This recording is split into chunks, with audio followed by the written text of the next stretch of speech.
اعوذ باللہ من الشیطان الرجیم، بسم اللہ الرحمن الرحیم، اہدنا الصراط المستقیم۔ اب یہاں سے دعا کا آغاز ہو رہا ہے۔ جیسا کہ ہم بتائے کہ سورہ فاتحہ کے پہلے 3 آیتیں وہ اللہ تبارک و تعالیٰ کے حمد پر ہے، اور چوتھی آیت میں آدھا حصہ اللہ تعالیٰ کی عبادت کا اقرار اور اعلان ہے، اور دوسرا آدھا حصہ اللہ تبارک و تعالیٰ سے ہی مدد مانگنے پر ہے۔ اور ہم اس میں واضح کر دیے کہ بندے مومن حقیقی قوت اور حقیقی عطا کرنے والا، حقیقی رازق، حقیقی زندگی دینے والا اللہ تعالیٰ کو ہی مانتا ہے۔ کوئی طاقت نہیں ہے سوائے اللہ کے، کوئی وجود نہیں ہے سوائے اللہ کے، ہم اللہ ہی سے مانگتے ہیں۔ جب ہم کوئی بندے سے اگر کچھ کہتے ہیں کہ یہ ہم کو دے، ہم کو عطا کر، اگر کوئی زندہ انسان سے کہتے ہیں، یا کسی انتقال کیے گئے انسان سے ہم کہتے ہیں، یا کوئی سامان سے ہم اثر لیتے ہیں، یا آگ سے ہم کو گرمی آتی ہے، یا پانی سے ہم کو ٹھنڈک ملتی ہے، جو کچھ ہم کو ملتا ہے وہ انسان سے ملے، زندہ انسان سے ملے، مرے ہوئے انتقال کر گئے انسان سے ملے، پتھر سے ملے، درخت سے ملے، جانور سے ملے، کھیت سے ملے، ابر سے ملے، جس سے بھی جو چیز ہم کو ملتی ہے وہ حقیقت میں اللہ تبارک و تعالی ہی عطا کرتا ہے۔ اور اگر کوئی اس کے خلاف سوچے کہ ابر پانی دے رہا ہے، حقیقت میں ابر ہی پانی دیتا ہے یا سمندر ہی پانی دیتا ہے، کوئی اگر ایسا مان لے تو وہ شرک ہو جائے گا، وہ کفر ہو جائے گا، شرک ہو جائے گا۔ سمندر نظر آ رہا ہے، سمندر ذریعہ ہے، سمندر عارضی وجود ہے، حقیقت میں پانی عطا کرنے والا اللہ تعالیٰ ہی ہے۔ چاہے سامنے سمندر نظر آئے، تالاب اور ندی نظر آئے، یا ابر نظر آئے، یا بارش نظر آئے، نظر کچھ بھی آ رہا ہوگا، لیکن حقیقت میں یہ ساری چیزوں کا عارضی وجود ہے، حقیقت میں عطا کرنے والا اللہ تبارک و تعالی ہے۔ اسی طرح انسان سے جب ہم کوئی چیز مانگتے ہیں تو یہ عارضی وجود ہے، سبب ہے، ذریعہ ہے، واسطہ ہے، حقیقت میں دینے والا اللہ تبارک و تعالی ہی ہے۔ اسی طرح سے اگر کوئی بزرگ سے ہم کوئی مدد مانگتے ہیں تو اس میں بھی یہی مراد ہوتا ہے کہ حقیقت میں اللہ تعالیٰ ہی دے رہا ہے، یہ اللہ تبارک و تعالیٰ نے ان کو واسطہ بنایا ہے، ذریعہ بنایا ہے۔ یہی عقیدہ ہے اور یہی صحیح عقیدہ ہے، اللہ تبارک و تعالیٰ ہی حقیقت۔ تو یہ ہو گیا استعانت، اللہ تبارک و تعالیٰ سے مدد مانگنے کا۔ اب اگلے 3 آیتیں جو ہے یہ دعا ہے۔ یہ ایاک نستعین میں یعنی جب بندہ یہ اعلان کر رہا ہے کہ ہم اللہ تعالیٰ سے ہی ہم مدد مانگتے ہیں، جب مدد مانگنے کی بات ہوئی تو اب اللہ تبارک و تعالیٰ اس کے بعد بندے کی ہدایت کے لیے، بندے کو رہنمائی کرتے ہوئے کہ اللہ تبارک و تعالیٰ سے مانگی جانے والی سب سے اعلیٰ چیز کیا ہے۔ انسان اللہ تعالیٰ سے کھانا مانگتا ہے، پانی مانگتا ہے، اللہ تبارک و تعالیٰ بندہ اللہ تعالیٰ تبارک و تعالیٰ سے زندگی مانگتا ہے، لمبی عمر مانگتا ہے، روزی روٹی مانگتا ہے، صحت مانگتا ہے، اپنی اولاد کا اچھا مستقبل مانگتا ہے۔ مانگنے کے لیے انسان کے پاس بہت کچھ ہے، وہ اپنے لیے مکان، گاڑی وغیرہ سب مانگتا ہے، لیکن سب سے ضروری اور سب سے اہم چیز کیا مانگنا چاہیے؟ ایک انسان کے لیے سب سے اہم ترین دعا کیا ہو سکتی ہے؟ وہ اللہ تبارک و تعالیٰ وہ دعا کو درج کر دیا۔ ایاک نستعین پر ہم اللہ تعالیٰ سے ہی مدد مانگتے ہیں، اللہ تعالیٰ کی عبادت کرتے ہیں، اللہ تعالیٰ کی عبادت کرتے ہیں، اور ہم بتائیں کہ عبادت کا مقصد ہی دعا ہے، عبادت کا مقصد دعا ہے۔ تو جب اللہ تعالیٰ کی عبادت کا اعلان ہوا تو فوراً اللہ تبارک و تعالیٰ سے مانگنے کی بات ہوئی، ایاک نستعین۔ جب مانگنے کی بات ہوئی تو مانگنا تو سب کچھ اللہ تعالیٰ سے ہی ہے، لیکن ان تمام چیزوں میں سب سے اہم چیز کیا ہے مانگنے کی؟ جس کی جتنی سمجھ ہوتی ہے وہ اتنا اونچا مانگتا ہے۔ جیسے ایک چھوٹے بچے سے اگر آپ کہیں گے کہ بیٹے آج میں بہت زیادہ خوش ہوں اور آپ بہت اچھا کام کیے اور میں آپ کو زبردست انعام دینا چاہتا ہوں، بتاؤ آپ کو کیا چاہیے؟ تو چھوٹا بچہ بولتا ہے کہ میرے کو کٹ کیٹ چاہیے، میرے کو کیڈبری چاہیے، آج میرے کو ایک دن جو ہے میرے کو گیم کھیلنے کے لیے چاہیے، یعنی اس کی سوچ ہی یہ ہے۔ لیکن بڑے لوگ دیکھتے ہنستے ہیں کہ بھئی یہ تو آج جو چاہا وہ مانگ سکتا تھا، آج تو بہت کچھ مانگ لے سکتا تھا، لیکن وہ کٹ کیٹ مانگ لیا اور اس پہ خوش ہے وہ ایک کیک مانگ لیا اور اس کیک کے اوپر خوش ہے وہ، بس یعنی اس کی سوچ کا لیول وہ ہے۔ لیکن جیسا جیسا آدمی بڑا ہوتا ہے تو اس کا مانگنا اور بڑا ہوتا ہے، کوئی کیا کہتے ہیں، کوئی کھانے وانے کی چیزیں مانگ کر ختم ہو جاتا ہے، کوئی کپڑا مانگتا ہے، کوئی سواری مانگتا ہے، جی جب بچہ نوجوان ہوتا ہے، اس سے پوچھا جاتا ہے کہ تجھ کو کیا چاہیے، تو ایک بچہ بولتا ہے کہ میرے کو 50,000 کا فون دلا دو، یا بچہ کہتا ہے کہ مجھے 1 لاکھ کی بائک دلا دو، اور سوچ اگر بڑی ہو تو بولتا ہے 4 لاکھ کی کار دلا دو، یعنی اور اگر اس کی یعنی موقع اس کو مل جائے اور بڑا بڑا سوچنے کا اس کو موقع مل جائے تو کہتا ہے کہ گھر دے دو۔ جی تو اللہ تبارک و تعالیٰ سے بندہ مانگتا ہے، بندوں سے مانگتا ہے یا اللہ تعالیٰ سے مانگتا ہے؟ جب مانگتا ہے تو ان اپنی سوچ کے لحاظ سے مانگتا ہے۔ اللہ تبارک و تعالیٰ سب سے اونچی سوچ، اور ایک بندے کے لیے جو سب سے زیادہ امپورٹنٹ ہے کہ وہ مانگے، اللہ تبارک و تعالیٰ وہ دعا کو انٹر کر دیا یہاں پر ایاک نستعین کے بعد۔ جب بندہ یہ کہا کہ مولا ہم تجھ سے ہی مدد مانگتے ہیں، تو کیا مدد مانگنا چاہیے؟ ساری چیزوں میں مدد مانگنا چاہیے، لیکن سب سے اہم مدد جو مانگنا چاہیے وہ یہ ہے۔ وہ کیا ہے صاحب؟ وہ ہے اہدنا الصراط المستقیم۔ اہدنا الصراط المستقیم، یہ سب سے اہم دعا ہے، سب سے اہم دعا، اس سے اہم کوئی دعا نہیں، یہ سب سے اہم دعا ہے۔ اور میں آپ کو یہ بھی بتا دوں کہ دعائیں جو ہم کرتے ہیں، کیا کہتے ہیں، زیادہ سب سے بہترین دعائیں وہ ہے، سب سے بہترین دعائیں وہ ہے جو قرآنی دعائیں ہیں، اور آقا نبی اکرم صلی اللہ علیہ وسلم کے کیے ہوئے دعائیں، مأثور دعائیں جن کو کہتے ہیں، مأثور، جو دعا قرآن میں آئی ہو، جیسا اہدنا الصراط المستقیم، یہ دعا کیا کہتے ہیں بندے کو کرنا چاہیے۔ ربنا آتنا فی الدنیا حسنۃ وفی الآخرۃ حسنہ ربنا ظلمنا انفسنا، یہ قرآنی دعائیں آپ نکال لیجئے، بہت آسانی سے انٹرنیٹ کے اوپر مل جائے گی، ہر جگہ مل جائے گی، یہ دعائیں نکالیے، یہ دعاؤں کا ترجمہ دیکھ کر رکھ لیجئے، اس کا معنی دیکھ کر رکھ لیجئے، یہ دعاؤں سے مانگنا یہ مقبول دعائیں ہیں، اور اللہ تبارک و تعالیٰ کے پسندیدہ کیا کہتے ہیں الفاظ میں یہ دعائیں ہیں۔ اسی طرح سے نبی اکرم صلی اللہ علیہ وآلہ وسلم کی زبان مبارک سے جو دعائیں ہوئی ہیں، وہ دعائیں قرآنی دعائیں اور سنت دعائیں جو ہے، حدیثی دعائیں جو ہے، وہ دعائیں آپ نکال لیجئے، اس کا معنی آپ سمجھیے اور ان سے دعا کریے، یہ سب سے بہترین دعا ہے، سب سے بہترین دعائیں ہیں، اور جو ہے ان کے ذریعے دعا ہم کو کرنا چاہیے، ٹھیک ہے، سب سے بہترین دعائیں۔ ابھی ان تمام دعاؤں میں وہ جو سب سے بہترین دعائیں ہیں، وہ تمام دعاؤں میں بھی سب سے بہترین دعا یہ دعا ہے اہدنا الصراط المستقیم، اہدنا الصراط المستقیم۔ یہ کیا ہے؟ یہ کیسی دعا ہے؟ اب اس میں اس کا معنی بتائیں، ہم اس کا معنی پڑھتے ہیں۔ اہدی، اہدی کہتے ہیں ہدایت دو، ہدایت، ہدایت جو ہے نا، گائیڈنس، ہدایت، رہنمائی، اہدی، جی اے اللہ ہدایت دے، جی اہدی، اے اللہ ہدایت دے، ہدایت کر، ہدایت عطا فرما۔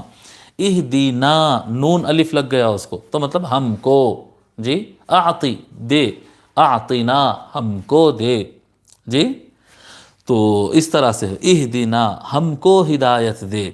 صراط، صراط کس کو کہتے ہیں؟ صراط راستے کو کہتے ہیں، صراط راستہ، اور یہ اصل میں بتاتے ہیں کہ یہ اصل میں سین سے تھا، یہ صراط سین سے تھا یہ، لیکن توئی ادھر آ رہا ہے تو اس کے لیے پھر ادھر صاد بنتا ہے۔ بہرحال وہ تلفظ ہے عرب لوگ کے، اور یہاں پر میرے سامنے کئی تفسیریں میں کل رات میں بھی دیکھا تھا، صبح میں بھی دیکھا، تو صراط صاد سے بھی پڑھا گیا ہے، صراط سین سے بھی پڑھا گیا ہے، اور زے سے، رازا ہوتا نا، الف کیا کہتے ہیں، دال دال، رازا، زا سے زراط بھی پڑھا گیا ہے۔ وہ الگ الگ قبائل کی زبانیں تھے، ان کے اعتبار سے پڑھا گیا ہے، لیکن سب سے معروف اور مشہور قراءت جو ہے صراط صاد سے ہے، صراط، صراط راستے کو کہتے ہیں۔ الصراط، الصراط کون سا صراط صاحب؟ المستقیم۔ کون سا صراط؟ کون سا راستہ؟ مستقیم۔ کون سا، کیا مطلب ہے مستقیم کا؟ کیا مطلب ہے مستقیم؟ کہتے ہیں اسٹریٹ، اسٹریٹ، سیدھا، جو بالکل سیدھا ہو، تھوڑا بھی اگر اس میں کرو آ جائے، تھوڑا بھی ٹرننگ اگر آ جائے تو پھر وہ مستقیم نہیں ہوتا، مستقیم ایک دم سیدھا ہوتا ہے، مستقیم، ٹھیک ہے۔ حضرت بحر العلوم رحمۃ اللہ علیہ لکھتے ہیں، جی اچھا ٹھیک ہے، میں پہلے ترجمہ سنا دیتا ہوں۔ اب کیا معنی ہوگا؟ اہدنا ہم کو ہدایت دے، الصراط راستہ، المستقیم سیدھا، ہم کو سیدھے راستے کی ہدایت عطا فرما، ٹھیک ہے۔ بحر العلوم ترجمہ کرتے ہیں، ہم کو سیدھی راہ چلا، ہم کو سیدھی راہ چلا، ٹھیک ہے۔ اور اب یہاں پر شیخ الاسلام علامہ طاہر القادری صاحب کا ترجمہ، شیخ الاسلام کا ترجمہ ہے، ہمیں سیدھا راستہ دکھا۔ آپ دیکھیے، یہ ذرا غور کرنے والی بات ہے، یہاں دو ترجمے دیکھو، دو ترجمے الگ الگ ہو رہے ہیں۔ اب تک جتنے ترجمے آ رہے تھے اوپر سے الحمدللہ سے لے کر یا نیچے تک کیا کہتے ہیں الفاظ آگے پیچھے ہو رہے تھے لیکن معنی دونوں کا ایک چل رہا تھا. اب یہاں پر بحر العلوم کے ترجمے میں اور شیخ الاسلام کے ترجمے میں فرق آ گیا. وہ کیوں آیا فرق اور اس سے کیا مراد ہوتا میں آپ کو بتاتا ہوں. شیخ الاسلام ترجمہ کر رہے ہیں اہدنا الصراط المستقیم، ہمیں سیدھا راستہ دکھا، ہمیں سیدھا راستہ دکھا. اور بحر العلوم ترجمہ کر رہے ہیں ہم کو سیدھی راہ چلا، ہم کو سیدھی راہ چلا. دیکھو دکھانا اور چلانے میں فرق ہے، ہم کو دونوں میں فرق ہوتا ہے. ایک ہوتا ہے کہ آپ کسی سے راستہ پوچھیں کہ بھئی کیسا جانا ہے تو بولے آپ ایسا کریے، ایسا سیدھا جائیے، ایسا لیفٹ مڑیے، ایسا رائٹ مڑیے، ایسا اسٹریٹ جائیے، آپ پہنچ جائیں گے. ٹھیک ہے، یہ کیا ہے؟ یہ سیدھا راہ، یہ جو راستہ بتانا ہے وہ راستہ بتائے، دکھائے، یا جو شیخ الاسلام ترجمہ کی ہے سیدھا راستہ دکھا. ٹھیک ہے. اور بحر العلوم جو ترجمہ کی ہے سیدھا راستہ چلا، یعنی ہاتھ پکڑ کے لے کے چلے جانا، جو رستہ ہے وہ رستے پہ. جی، یا گاڑی ہے تو گاڑی میں بٹھا کے اچھا سیدھا راستہ میں لے جاتا ہوں، آؤ میں آپ کو لے جاتا ہوں، چلیے ان کو لے کے چلے جانا وہاں تک. جی، ان کو طاقت دینا، جس کو چلنا نہیں آتا ہے بچے کو چلاؤ بھائی، بولتے ہیں نا جو بچہ چلنا نہیں جانتا ہے، رینگتا ہے بچہ، چھوٹا بچہ رینگتا ہے، اس کو کھڑا ہونا نہیں آ رہا، ابھی سیکھ رہا ہے، وہ چلنا سیکھ رہا ہے، گر رہا ہے، تو بولتے ذرا بچے کو چلاؤ، ایسا ہاتھا پکڑ کے اس کو چلاؤ، چلنا آ جاتا اس کو چلاؤ.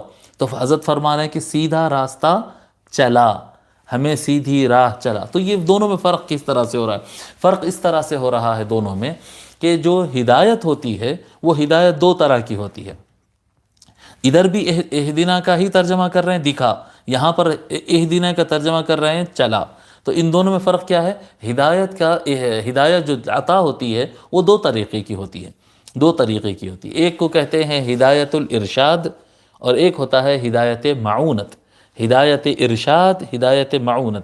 ہدایت ارشاد جو ہوتی ہے نا، آپ کسی بزرگ کے پاس جا کر آپ مرید ہو جائیں، سمجھانے کے لیے کہہ رہا ہوں، ایک بزرگ کے پاس آپ جا کر مرید ہو جائیں تو وہ بیعت کر لیں گے. جب بیعت ہو جائے گی تو اس کے بعد وہ آپ کو بتائیں گے کہ ایک کام کرو بیٹے، آپ نمازوں کی پابندی کرو، آپ جو ہے فلاں وظیفے پڑھو، آپ کھانا کم کھایا کرو، آپ بات کم کرو، آپ ٹائم پہ سویا کرو، وغیرہ وغیرہ وغیرہ. وہ آپ کو ہدایت کریں گے.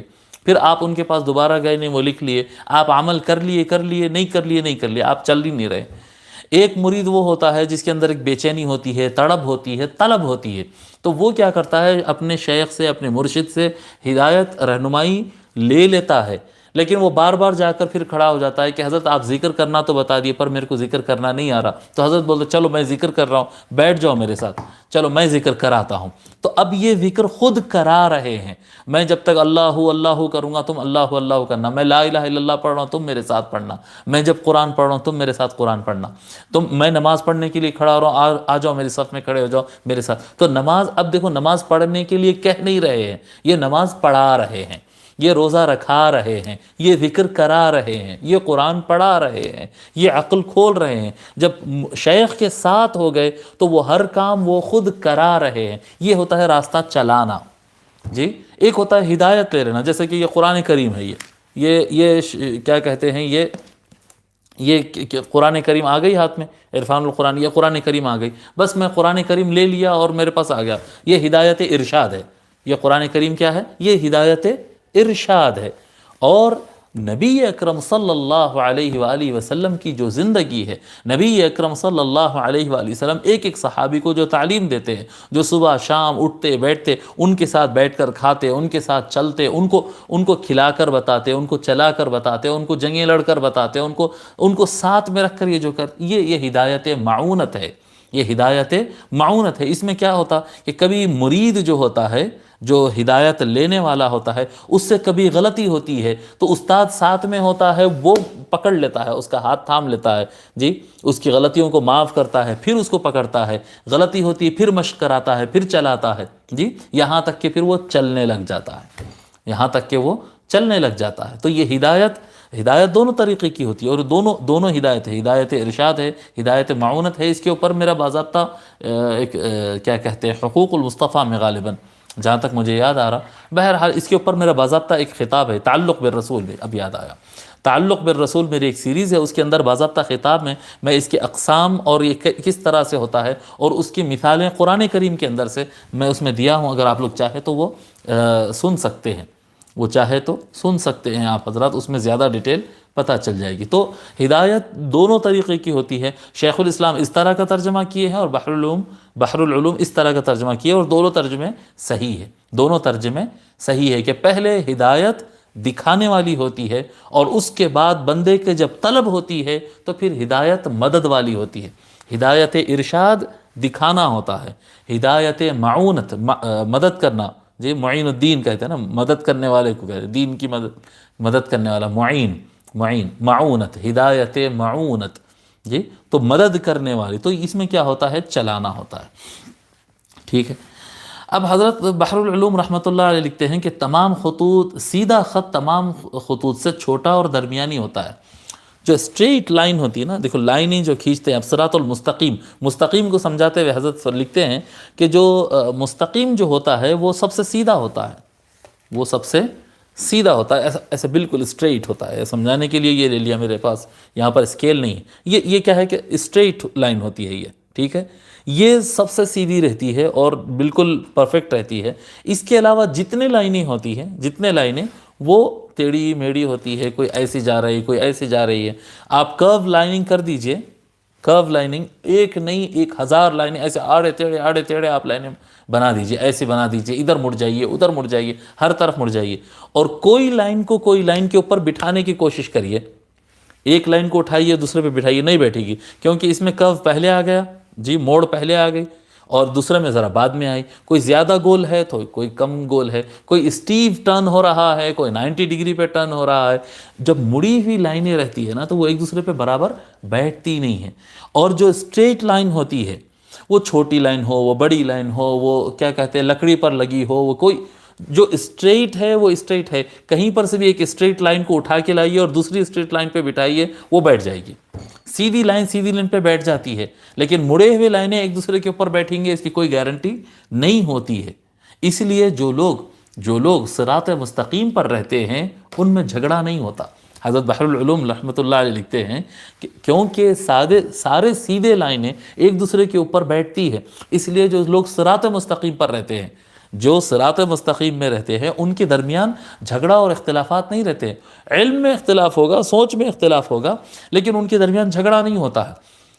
جھگڑے ان لوگوں میں ہوتے ہیں جو صراط مستقیم پر نہیں ہوتے. وہ جھگڑے ہونا، وہ گالی گلوچ کرنا، ایک دوسرے کو کنڈم کرنا، مخالفتیں کرنا، وہ کیا کہتے ہیں، یہ جو افراد میں ہوتا ہے، اس کا مطلب یہ ہوتا ہے کہ یہ لوگ صراط مستقیم پر نہیں ہیں. جو لوگ صراط مستقیم پر ہے، اب میں تھوڑا ہمت کر کے کہہ رہا ہوں اور یہ بات بڑی ہے، تھوڑا آگے والی ہے، میں بتا رہا ہوں. وہ جو صراط مستقیم پر ہے، صراط مستقیم پہ کچھ افراد، ایک بڑی تعداد جو ہے، اور صحیح ہے تو یہی ہے، ہم اہل سنت والجماعت سے یہی صحیح ہے. تو اہل السنہ والجماعہ میں سے جو افراد صراط مستقیم، کچھ افراد صراط مستقیم پر ہوتے ہیں، کچھ افراد اس میں بھی اہل سنت کے اندر رہتے ہوئے گمراہ رہتے ہیں. کچھ افراد ایسے رہتے ہیں جو اہل حدیث میں رہتے ہیں لیکن صراط مستقیم پر رہتے ہیں. آپ یہ آپ کو بولنے والا کوئی نہیں ملے گا، لیکن یہ ایک حقیقت ہے، یہ حقیقت ہے.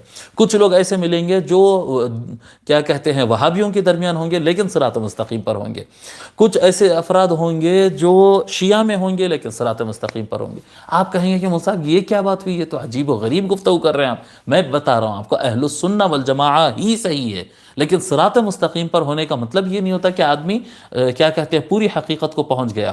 صراط مستقیم پر ہونے کا مطلب یہ ہوتا ہے کہ ہو سکتا وہ آغاز راستے میں ہو، یعنی اس کے اندر مزاج میں انصاف ہو، وہ پڑھ رہا ہو اللہ کے لیے اور وہ حق کی تلاش کر رہا ہو، جی بھلے وہ کسی بھی جماعت میں ہو.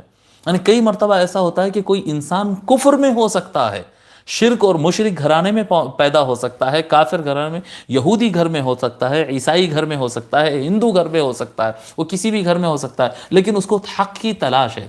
وہ علم کو ایکسیپٹ کرتا ہے، وہ کسی کا مذاق نہیں اڑاتا ہے، وہ جھوٹ نہیں بولتا ہے، وہ تلاش کرتا ہے کہ حقیقت میں اللہ تعالیٰ مجھ سے کیا چاہتا ہے، کون ہے میرا پیدا کرنے والا، کیسا میں چلوں صحیح راہ پر. یہ اس طرح کا ایک طبقہ جو ہے وہ ہر جماعت کے اندر ہوتا ہے، ہر مذہب والوں کے اندر ہوتا ہے، اور وہ چلتے چلتے چلتے سیدھی راہ پر آ جاتا ہے. جی وہ دیکھیے کیونکہ ان کے اندر حق کی تلاش رہتی ہے، اور جس کے اندر حق کی تلاش ہے بالآخر اللہ تبارک و تعالیٰ اس کو ہدایت عطا کر ہی دیتا ہے، عطا کر ہی دیتا ہے۔ اور ایسے افراد کو آپ دیکھیں گے کہ یہ لوگ جھگڑے کرتے نہیں پھرتے ہیں، یہ کسی کا جھگڑا کرنا، ٹھٹا اڑانا، مذاق اڑانا، یہ کام یہ لوگ نہیں کرتے، یہ لوگ تلاش کرتے ہیں۔ اور یہ تلاش کرنا اور اپنے آپ کو متواضع کرنا، جی صراط مستقیم پر جو ہوتا ہے اس کی گردن میں اکڑ نہیں ہوتی کبھی، ہم صحیح ہے باقی سب جہنمی ہے، یہ مزاج نہیں ہوتا، جی یہ مزاج نہیں، ہمیشہ تواضع رہتا ہے، اطمینان بھی رہتا ہے کہ ہم صحیح رستے پر ہے، اللہ کا فضل و کرم ہے کہ اللہ تبارک و تعالی ہم کو آقا کا امتی بنایا، اولیاء کا تصدق ہے، اور الحمدللہ ہم بڑی جماعت ہے وغیرہ وغیرہ، اس کو اطمینان ادھر سے رہتا ہے، لیکن خود اپنے اندر ایک تواضع رہتا ہے کہ مجھے نہیں معلوم ہے، مجھے علم حاصل کرنا ہے، مجھے سچ جاننا ہے، مجھے سچ پر عمل کرنا ہے، اللہ میری مدد فرمائے۔ سمجھ میں آ رہی بات؟ تو جو حق پر ہوتا ہے اس کے اندر تواضع ہوتا ہے، جو حق پر ہوتا ہے اس کے اندر طلب علم ہوتا ہے، جو حق پر ہوتا ہے، جو صراط مستقیم پر ہوتا ہے، جو صراط مستقیم پر ہوتا ہے، اس کو جب اپنی غلطی نظر آتی ہے وہ فوراً توبہ کرتا ہے، نادم ہوتا ہے، اپنے آپ کو سدھارتا ہے۔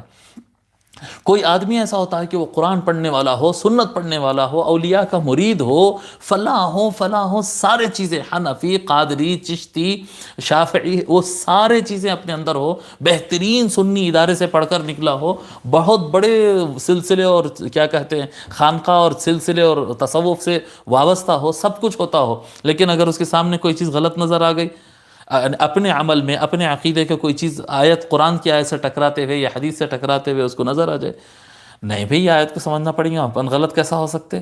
نہیں، اگر ہم تھوڑا بہت غلط ہے بھی، مگر سامنے والا اگر بول رہا تو اس کے سامنے تو اپنے آپ کو جھکا نہیں سکتے نا، جی تو ہم تو مقابلہ کریں گے، غلطی پہ رہتے ہوئے لڑیں گے اس سے، اور اس کو ثابت کر دیں گے کہ وہ جہنمی ہیں، ہم جہنم میں نہیں جانے والے، ہم تو جنتی ہے۔ انا للہ و انا الیہ راجعون۔ یہ سارے بزرگوں کی کتابیں اور بزرگوں کے ساتھ اور سلسلہ اور مدرسہ اور سنیت اور سب کچھ رہتے ہوئے بھی یہ صراط مستقیم پر نہیں ہے۔ جو آدمی صراط مستقیم پر ہوتا ہے وہ جد و جہد کرتا ہے، وہ عمل کرتا ہے، اس کی رفتار ہوتی ہے، اور وہ جھکا ہوا رہتا ہے، اس میں تذلل رہتا ہے، جی کیا کہتے ہیں طلب رہتی ہے، یہ صراط مستقیم پر ہونے کی علامتیں ہیں۔ صراط مستقیم پر کیا کہتے ہیں غلط گروہوں سے اٹھ کر بھی لوگ صراط مستقیم پر آ جاتے ہیں، اگر ان کے اندر یہاں پر قلب میں طلب سچی ہو حق کی تلاش کی، تو اللہ تبارک و تعالی ان کو ہدایت دے دیتا ہے اور وہ صراط مستقیم پر آ جاتے ہیں، صراط مستقیم پر وہ لوگ آ جاتے ہیں۔ صراط مستقیم پر اللہ تبارک و تعالی، اگر میں ایک بات بولتا ہوں، یعنی ہمارے پاس کیا ہے، ایک اطمینان ہے، بھئی ہم تو صحیح ہے، ہم تو صحیح ہے، اچھا ٹھیک ہے، ہم تو صحیح ہے، خلاص، اور ہم سیدھا جنت میں جانے والے، تو ہر نماز میں اللہ تعالیٰ کیوں حکم دیا کہ اے اللہ ہم کو صراط مستقیم پر چلا یا صراط مستقیم دکھا؟ کیوں حکم دیا؟ اگر سب کا اطمینان ہے نا، سارے اہل سنت کے لوگ، جی کیونکہ میں اہل سنت سے ہوں، اس لیے میں اہل سنت پہ زیادہ تنقید کرتا ہوں تاکہ اس کے اندر سدھار آئے، جی میں دوسرے جماعتوں پہ زیادہ تنقید نہیں کرتا۔ لوگ بولتے ہیں کہ آپ سنی رہتے ہوئے سنیوں کے خلاف بولتے ہیں، سنیوں کے خلاف نہیں بولتا ہوں صاحب، سنیوں میں اور سدھار چاہتا ہوں، کیونکہ میں سنی ہوں نا، میں اپنے گھر میں زیادہ سدھار چاہتا ہوں، جی میں دوسروں کے گھر کا کچرا دیکھنے سے بہتر سمجھتا ہوں کہ میرے گھر کے اندر صفائی زیادہ ہو۔ میرا مرکزی خطاب سنیوں سے، پھر عام مسلمانوں سے، سب سے ہے، جی سب سے میرا خطاب ہے۔ سوال یہ ہے کہ اگر میں یہ سمجھ رہا ہوں کہ میں، اور مجھے یقین ہے کہ میں ہی صراط مستقیم پر ہوں، تو اللہ تعالیٰ یہ حکم کیوں فرما رہا ہے کہ ہر نماز میں دعا کر اے اللہ صراط مستقیم پر چلا، اے اللہ صراط مستقیم دکھا؟ بھئی معلوم ہے، دیکھ لیے بھئی، دیکھ لیے، ہم کو معلوم ہے صراط مستقیم۔ ایسا نہیں ہوتا ہے، صراط مستقیم کی تلاش مسلسل رہنا ہوتی ہے، مسلسل۔ میں بتایا نا کہ جب آدمی صراط مستقیم پہ ہونے کی علامت یہ ہوتی ہے کہ اس کے اندر عجز و انکساری مطلب لوگوں سے جھک کر ملنا ہی نہیں ہوتا ہے، صرف وہ بھی ہے، لیکن اس سے آگے بھی ہوتا ہے کہ آپ کے سامنے کوئی بات سچ اگر آ جائے، قرآن کی بات یا حدیث کی بات یا اہل بیت و صحابہ کی طرف سے کوئی بات آپ کے سامنے آ جائے اور اپنے اندر غلطی نظر آئے، اپنے اندر کمزوری نظر آئے، فوراً اس کو سدھار دی جائے، اس پہ ڈٹنا نہیں، اس پہ اکڑنا نہیں، اور ہمیشہ طلب رہنا، طلب العلم فریضہ، علم حاصل کرنے کی طلب رہنا کہ میرے کو سچ معلوم کرنا ہے، مجھے سچ معلوم کرنا ہے، تو سچ کی تلاش ہو، اور اپنے آپ کی غلطی ماننے اور اپنے آپ کو سدھارنے میں دیری نہیں کرنا چاہیے، جی اس میں اکڑ اور اپنا نفس نہیں آنے دینا چاہیے۔ ایک مرتبہ آقا صلی اللہ علیہ وآلہ وسلم صحابہ کرام کو سمجھاتے ہوئے ایک ایسے سیدھی لکیر ڈالے اور پھر اس کے اطراف میں ایسی لکیر ادھر آڑے تیڑے جو ہے کئی لکیریں زمین پر اتار کر ڈرا کر جو ہے آقا صلی اللہ علیہ وآلہ وسلم بیان کر رہے تھے، مٹی میں کوئی لکڑی سے ڈرا کر رہے تھے، اور ڈرا کرتے ہوئے فرمائے کہ یہ جو سیدھا رستہ، یہ جو سیدھی لائن جا رہی ہے، یہ صراط مستقیم ہے، یہ صراط مستقیم ہے، اور یہ جو دائیں بائیں ادھر جو مڑ رہے ہیں یہ گمراہی کے راستے ہیں، اور یہ جتنے راستے رہیں گے ہر راستے پر ایک شیطان بیٹھا ہوا ہے آپ کو بھٹکانے کے لیے۔ تو صراط مستقیم پر چلنے کے لیے اہتمام کرنا چاہیے۔ جب آدمی صراط مستقیم پر آ جاتا ہے تو اس کی رفتار بڑھ جاتی ہے۔ آپ دیکھو جیسا کہ بحر العلوم رحمۃ اللہ علیہ بھی لکھے ہیں کہ اگر روڈ آپ کے سامنے اسٹریٹ روڈ ہو تو آپ تیز رفتار سے چل سکتے ہیں، اس کے برخلاف اگر آپ کے سامنے ٹرننگز اگر آ جائے، کروز اگر آ جائے تو بہت رفتار ہونے کے باوجود بھی کچھ تو کم ہوتی ہے، زیادہ ٹرننگ رہے گی تو آپ کو بہت کم کرنا پڑے گا رفتار، اور اگر اسٹریٹ ہو تو بہت تیز چلتے ہیں، ٹھیک ہے۔ اللہ اللہ۔ اچھا بحر العلوم رحمۃ اللہ علیہ بھی یہ بات لکھے ہیں کہ ہدایت کے دو معنی ہیں، ایک اراءۃ الطریق، ایک راستہ دکھانا، اور ایک ایصال الی المطلوب، مقصد تک پہنچانا۔ اور صراط المستقیم جو ہوتا وہ راستہ جو صراط مستقیم ہو وہ ایصال الی المطلوب، جیسا رفتار زیادہ ہوتی بتائے نا، مڑے ہوئے راستوں کے مقابل میں سیدھے راستے کی رفتار زیادہ ہوتی ہے، تو صراط مستقیم بندے کو اللہ تک، اللہ تعالیٰ کی رضا تک، اللہ تعالیٰ کی مرضی تک بہت جلدی پہنچاتا ہے، ٹھیک ہے۔ اب صراط مستقیم کے بہت سارے ذرائع ہیں، اور ایک تو اللہ تعالیٰ ہدایت کے لیے جو ہے انسان کو سینس عطا کیا، سینس سے انسان جو ہے اپنی شعور سے جو سینس ہے اس کے ذریعے انسان ہدایت پاتا ہے۔ عقلی دلائل سے اللہ تبارک و تعالیٰ دلائل رکھا ہے، اگر انسان تفکر کرے، غور کرے تو انسان کو راہ ہدایت مل سکتی ہے، سیدھی راہ مل سکتی ہے۔ پھر اللہ تبارک و تعالیٰ انبیاء کو بھیجا کتابیں دے کر، تو یہ بھی ایک ہدایت کا ذریعہ ہے۔ جی دیکھو، انسان کا سینس، اس کا شعور، انسان کا شعور ہدایت دیتا ہے، تفکر اور تدبر اور تلاش، علم حاصل کرنا، یہ انسان کو ہدایت دیتا ہے، انبیاء اور رسل کا تشریف لانا یہ انسان کو ہدایت دیتا ہے۔ پھر جیسا انبیاء کو وحی ہوتی ہے اسی کے فیض سے جو ہے پھر کیا کہتے ہیں بزرگان دین کو، اور اگر بندے کو تلاش، اگر سچی تلاش ہو تو پھر الہام اور کشف بھی ہوتا ہے، یہ بھی ذرائع ہوتے ہیں ہدایت کے ذرائع ہوتے ہیں۔ صراط مستقیم اعتدال کے راستہ ہے، صراط مستقیم اعتدال، جیسا کہ حضرت بحر العلوم رحمۃ اللہ علیہ لکھتے ہیں کہ ایک طرف رافضیت ہے اور ایک طرف خارجیت ہے، درمیان، ان دونوں کے درمیان نہ ادھر ایکسٹریم ہونا ہے، جی ناصبیت کہتے ہیں اہل بیت سے دشمنی، رافضیت جو ہے وہ اہل بیت سے محبت کرتے ہوئے حد سے تجاوز کر جانا، آگے نکل جانا حد سے، کہ دوسروں کی اہانت شروع ہو جائے اور معاذ اللہ مولا علی کو خدا سمجھ لے، اور پتہ نہیں کیا کیا ان کے عقائد ہوتے جو گمراہ ہیں ان کے۔ تو ایک طرف رافضیت ہے اور ایک طرف ناصبیت ہے، ان دونوں کے درمیان اعتدال قائم کرنا اس کو صراط مستقیم کہتے ہیں، جی۔ اور ایک طرف قدریہ ہے اور ایک طرف جبریہ ہے، جو ایک طرف ہے کہ انسان سب چیزوں کا ہر عمل کا اور سب چیز کا مالک انسان ہے کہہ دیتے، یہ ایک گمراہی ہے۔ دوسری طرف ایک ایکسٹریم ہے کہ انسان مجبور محض ہے، کچھ کر ہی نہیں سکتا ہے، بس ختم، اس کے تو کوئی اپنا کوئی چیز ہی نہیں ہے، تو پھر اللہ تعالیٰ جہنم میں کیسے ڈالتا بندے کو، جی۔ تو پھر وہ قدریہ اور جبریہ یہ دونوں کیا کہتے ہیں گمراہی ہے۔ اسی طرح سے یعنی ایک چیز، اب یہاں پر بہت سارے مثالیں حضرت بحر العلوم رحمۃ اللہ علیہ یہاں پر لکھے ہیں۔ تو انسان کو ہدایت پر رہنا چاہیے۔ میں آپ کو علامات بتا دیا کہ انسان کو ہمیشہ طلب اور تلاش رہنا چاہیے، اور ہمیشہ اللہ تعالیٰ سے دعا کرتے رہنا کہ مولا ہم کو صحیح راہ کی ہدایت عطا فرما۔